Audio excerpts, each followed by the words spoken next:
There's always a bigger fish. When Tinder meets fishing, and the one that got away, sort of. We got that and more coming up right now in Target Walleye's Top 5 presented by Seafoam. Let's dive on in.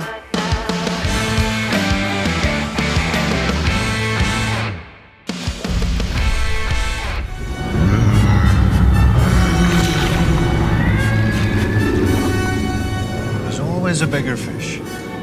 This wild video posted by Muskie Nation on Instagram is of a northern pike getting absolutely inhaled by a muskie, and even knowing what's coming at the end, I was still not prepared for this level of awesomeness. Sheesh! Funny enough, the biggest muskie I've ever actually landed came on a walleye while I was fishing on a Flag Island resort on Lake of the Woods. And it just so happened to be a mega merp muskie. Look at that thing's jawline. We were catching a pile of walleyes, pulling spinners in 18 to 24 feet of water on the edge of a little rocky point. I was just about to crack another one, lowered my rod tip, leaned into it, and my rod just stopped about halfway through that sweep. And I'm pretty sure that that muskie came up and crushed that little 10, 12, whatever inch walleye the same time that I tried to crack him. It was like a log down there on bottom where you could lift it up a couple inches and it would go back down. Eventually coerced the thing topside, where I saw it spit that walleye out, but somehow still had a little hook right in its snoot from a double crawler harness rig.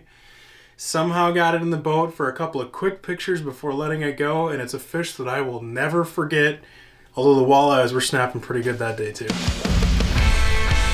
You got any fishing buddies that always break off on the big one?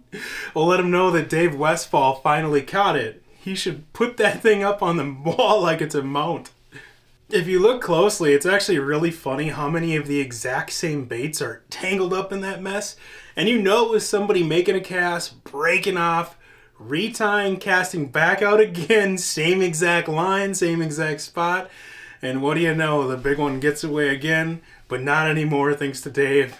We've all been there. I'm sure we'll find some other excuse as to why they got away next time. So I now know why they call them Bob houses in New Hampshire, because apparently they're made by real-life adult versions of Bob the Builder. I could live in this 2-story modular home.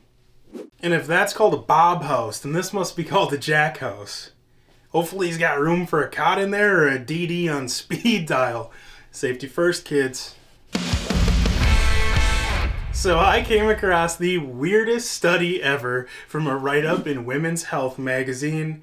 Now don't judge me, I wasn't reading that monthly issue, I just came across it on the internet. Just to make sure I'm not misquoting this, and that study revealed that 46% of young American women find Tinder photos of men holding fish more attractive than those of men without. We knew it, ladies. Oh, and 100% of them found walleye fishermen more attractive than bass guys. Okay, I might have made that last part up, but the first half is legit. Now, before you fellas get too excited, it has been 7 years since that study came out, so by now they're probably sick of us, but we don't do it for them, we do it for us.